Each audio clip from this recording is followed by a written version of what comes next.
Score, welcome sa ating press briefing ngayong araw, February 25. Makakasama natin ulit si Palace Press Officer at PCO Undersecretary Attorney Claire Castro.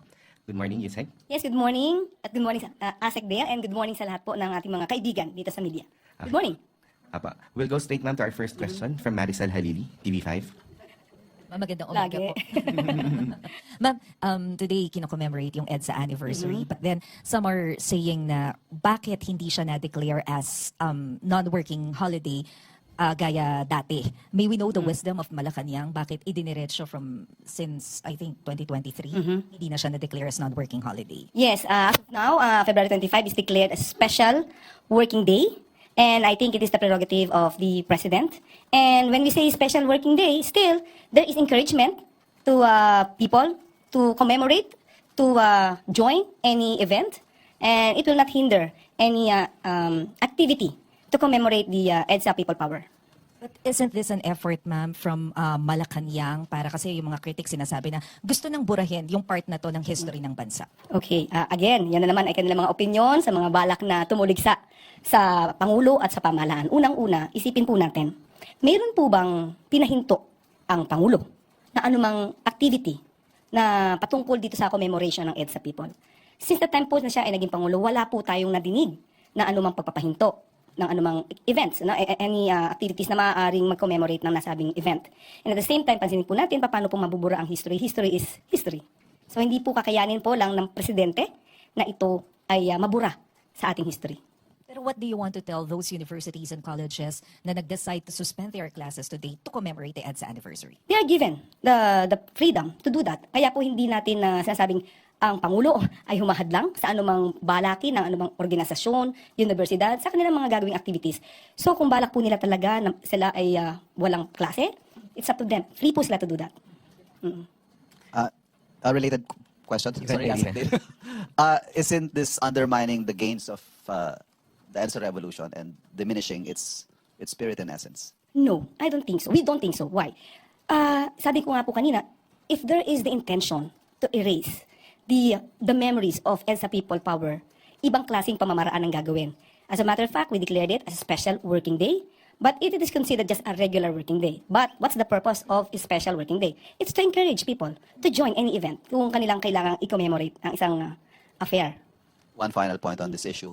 Having said all that, ano ho ang pahayag ng Malacanang sa araw na ito? The President normally releases statements to communicate to the people, to commemorate whatever that particular holiday is all about. So ano po ang pahayag ng Malacanang sa araw na ito? As of now, yung pa lang po, dineclare lang po na ito ay special working day. And I think it means a lot to all the people. You are encouraged to go out, to do your activities, to commemorate the EDSA People Power. Raquel Bayan, Thank you. Radyo Pilipinas. Yusek, can we get Malacanang reaction po on the exemption of Philippine security funding from the freeze aid, foreign aid freeze of US? Of course, natutuwa po tayo, nagkaroon nga po ng direktiba ang si US President Trump na 90 days magkakaroon ng i-freeze ang foreign aid. So kung nagkaroon po tayo ng exemption at nagkaroon po tayo at ibibigay po at i-release ang $500 million foreign Filipino financing sa atin, ito po ay napakaliting bagay at nagpapasalamat po tayo sa suporta na yan. Tandaan po natin, ito pa ay mula sa pamahalaan po ni dating Pangulo na US President Biden at ito pa rin po ay pinagtibay din po sa panahon po ni President Donald Trump. So masarap po na makatanggap ng ganitong good news at ang suporta po ng US sa atin ay hindi po mapapasubali. But Yusek, with or without po itong funding ng US from US to the Philippines, can we categorically say na on track pa rin po yung AFP modernization natin? Of course, hindi natin to isasabalang baliwala. Napaka-importante po ng AFP modernization. But of course, with the additional help, mas malaki pong bagay ang maitutulong ito. Next question. Chana Yu, People's Journal. Good morning, ma'am. Ma'am, dun sa impeachment kay Vice President Sara Duterte, can the President call for a special session even without the request ng Senate? Para pong the way we see it, it would be an awkward position on the part of the President to voluntarily call for special session, considering that there is this ongoing intrigues that the President is behind the impeachment proceedings. So it is better for the Senate to request the President, considering that even the President made this pronouncement that if the Senate will ask him to call for a special session, he will do so. Pero ma'am, yung word na forthwith, yung immediate, isn't it enough basis to call for a special session? Okay. Marami pong ano dito, marami pong mga iba-ibang klase ng opinion. But if you will look and read the provisions of the Constitution, you will see po, to forthwith proceed. Alright? Pero wala pong makikitang time element. Is it to forthwith proceed even during recess? Because they can proceed definitely if there is session. There's no question about that. But to proceed during recess, gray area po yan sa Constitution. So they may forthwith proceed after the recess. Pag may session po, walang problema eh. They have to do. But during the recess, wala po sinasabi ng Constitution na you have to call for special session to proceed with the impeachment proceedings or with the impeachment trial. Wala po kasing gano'n nakasabi sa Constitution. Last na lang, ma'am. If and when merong special session, is it legal to call, magkaroon ng impeachment trial? Is it legal na magkaroon ng special session considering na the agenda is limited sa impeachment trial, hindi yung sa legislation? Meron din po dalawang school of thoughts dyan. Pero kung papasinin niyo po ang Constitution, the President may call special session anytime. So with that, hindi lang po ito limitado sa kung may urgency patungkol sa bill or legislation, but we believe it includes also the impeachment trial. Kasi it's anytime, without any condition. May request na ba ngayon, ma'am? Wala pa po kami natatanggap. Thank you. Ana Badjo, GMA News Online. Good morning po, ma'am. Ma'am, may we get confirmation kung meron po tayong change of leadership sa PSC? As of now, wala pa. Still under evaluation. Wala pa pong nangyayaring pagtatanggal, transition, transfer of position. Wala pa po. So si Sir Morales pa rin po yung ating PSC chief, ma'am. Yes, opo. How about po kay, may rumors po kasi napapalitan din po si Secretary Ivan Uy. May we get Palace. Yes, the president is still evaluating if there's a need for change of leaders on each department. So wala pa po tayo, under evaluation pa po lahat. Thank Sige you. po, ma'am. Alvin sir. Baltasar.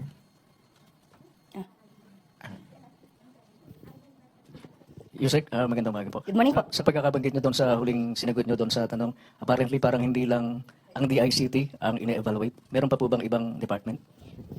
Pagdating po kasi kay Sir Ivan, wala pa rin po kaming na-receive na information. So kung meron man pong magiging balasahan, lahat po siguro kami dito ay under evaluation.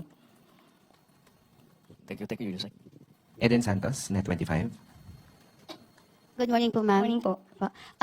Sabi niyo po kahapon ba yun nung unang harap niyo sa MPC, nalalabanan po natin ng fake news. And may mga sa post po ni former Senate President Juan Ponce Enrile, binabanggit niya yung mga fake news, yung mga kinakalat, lalo na sa SOCMED. Ano po? Hanggang saan po ba you will make patol dun sa mga fake news na sinasabi ninyo na ibinabato po ng mga kalaban ng administrasyon? At sa tingin niyo po ba ang Pangulong Marcos ang nauna sa pagsisimula po ng mga negative campaign, kaya naman dumami yung mga parang in a way sinasagot lang din po ng mga opposition, kung opposition man matatawag yung grupo po ng mga kalaban sa politika?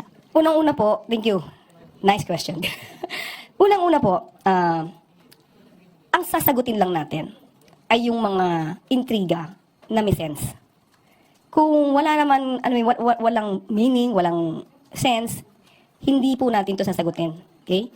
At patungkol po kung saan nauna ang Pangulo sa pagbabatikos, it's just part of the campaign propaganda. And wala naman po siyang pinatungkulan kung sino. Madami pong kandidato. Ang nagtataka lang po ulit tayo kung bakit may nag-aray. Hindi naman sila yung pinatutungkulan. Kumbaga, bato-bato sa langit, wag magalit. Bakit may nagalit? May tinamaan ba? So, pag sinabi natin kasi, ito, na pag sinabi natin nag-deliver ng suka, nagbumili lang ng suka, hindi naman ito literally na suka. Idiom. It's just an idiom. Na sinabi na, when we say nag-deliver ng suka, it means baguhan. Wala pang alam masyado sa politika o sa proseso, sa trabaho. Kung kayo tatanungin ko, maski naman kayo siguro alam nyo, maraming kandidato na hindi alam ang trabaho ng pagiging senador. Kung tinamaan sila, at tumatakbo sila, at alam nating wala silang alam, yun na lang, siguro, ouch. And at the same time, dapat, hindi nga sila tumakbo. Kasi hindi pwedeng gawing magpaka-apprentice sa pagiging senador. nakita natin siguro kung anong naging klase ngayon ng paano ang nangyayari minsan sa mga hearing, especially kung hindi nila alam ang procedure sa Senado. Isang kawalan, sayang ang oras, kawalan ito sa pondo ng bayan. So sana lang, ang request natin, doon sa mga tatakbo, siguraduhin nyo naman po kapag nanalo kayo, may alam na kayo. Yun lang Another po. issue lang po, yung study pong ginawa ng Philippine Institute for Development Studies o yung PIDS or PIDS, sabi po Philippine lags behind ASEAN neighbors in transport infrastructure. Sa tingin niyo po ba itong mga existing na mga transportation na infra projects at saka yung mga program ng mga concerned government agencies are not enough, hindi po nakakatulong para mas lalo pang mapaayos yung ating transportation system dito sa Pilipinas? Well, in general, ang gobyerno ay hindi naman kikilos ng kulang-kulang. May mga pagkakataon siguro, may mga factors na may nadidelay, but definitely we will do our best para gampanan lahat ang ating trabaho at kung ano ang naipangako natin sa taong bayan. Thank you po. Jing Mangalus, Philstar. Good morning. I'd like to follow up on Ma'am Eden's question.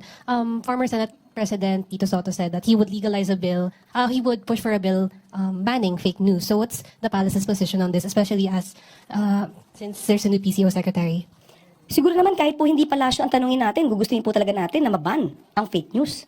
And personally, when I was one of the resource persons dito sa TRICOM, I even suggested for a registration of all content creators to avoid this kind of fake news. How will we balance that na baka ma-impede on the freedom of expression, the freedom of the press? Okay, we have to define first. There will be a law. If they will make such law, they have to define what's fake news.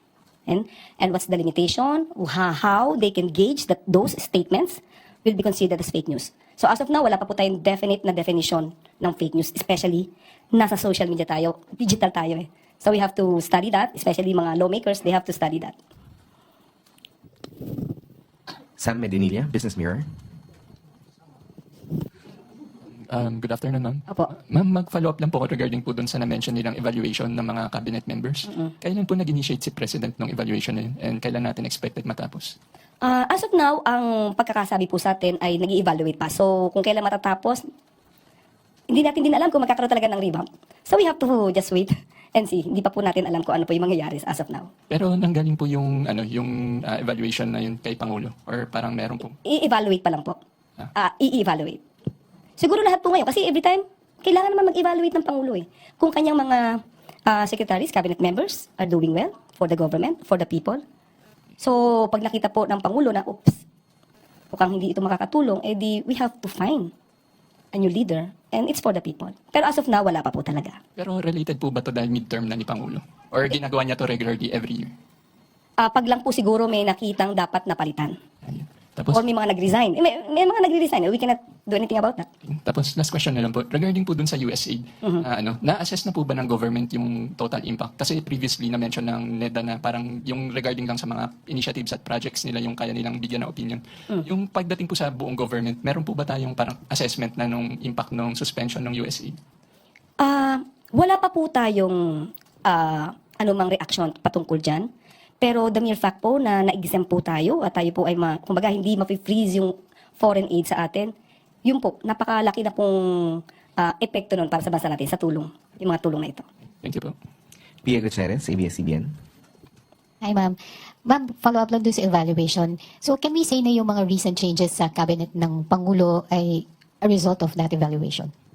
Okay, may mga leaders po, may mga cabinet members po kasi na nagre-resign. So, ang Pangulo po naman ay hindi naman po makakatanggi kung talaga pong gusto na ng isang cabinet member o ng secretary na like po, Secretary Cesar Chavez, voluntary po yung resignation niya, so wala po tayong magagawa kung hindi talaga maghanap ng kanyang kapalit. So, ganun lang po yung nangyayari. Pero sabi nga po natin, as of now, kung ini-evaluate pa ang kung sino ang papalitan or kung may papalitan, wala pa po tayo nadidinig. Nag-i-evaluate pa lang po. It's just normal for the President. Speaking po ng changes sa PCO, what other changes can we expect pagdating po sa leadership ng PCO? Nabanggit po kahapon si Transportation Secretary Vince Dizon ask yung mga USECs to submit courtesy resignation. Meron na po bang ganong klaseng order si Secretary G. Ruiz? As of now, wala pa po tayo natanggap. But nagkaroon na po ng meeting at sinabi niya po talaga na magkakaroon ng pagbabago. At maaaring may ma-retain, maaaring may mawala. So, hintayin po natin kung ano yung magiging order ni Sec. J. Ruiz. Melvin Gascon, Inquirer. Hi, good morning, Yes, ma'am. good morning po. Since you mentioned po si Secretary, former Secretary Chavez, he issued a statement saying na one of the reasons that he resigned is to his estimation, he fell short of what was expected of him. Mang question ko po is, what will Secretary J. Ruiz do differently para po ma-compensate kung ano man po yung pagkukulang na nakita ni Secretary Chavez? Actually, I think it's Secretary J. Ruiz who should be answering this. But I believe that we will be proactive in performance. We will do the best we can to impart the truth, to tell to the people what are the programs, what the programs will be of the President for the interest of the people. But I think it is better be answered by Secretary J. Ruiz. Tuesday New, DZBB. Good morning, ma'am. Good morning po. Naobserbahan po namin na 3 years ang Marcos administration so far, pero 4 na po yung secretaries natin na umupo sa Presidential Communications Office. Ano po kaya ang hinahanap ba ni Presidente na leader ng PCO at hindi nasasatisfy yung kanyang requirements para doon sa position kung meron man siyang gusto talagang standard para sa PCO?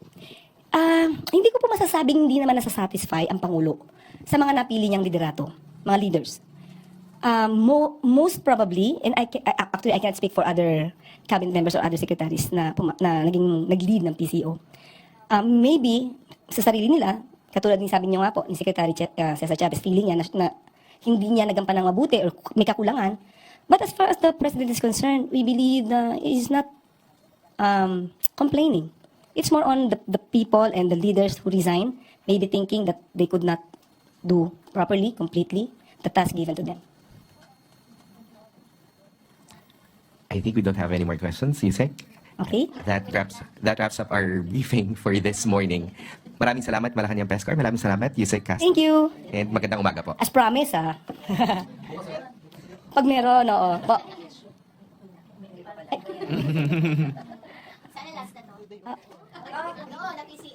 Ay, ganun ba? Thank you, thank you. Sana magampanan ko po.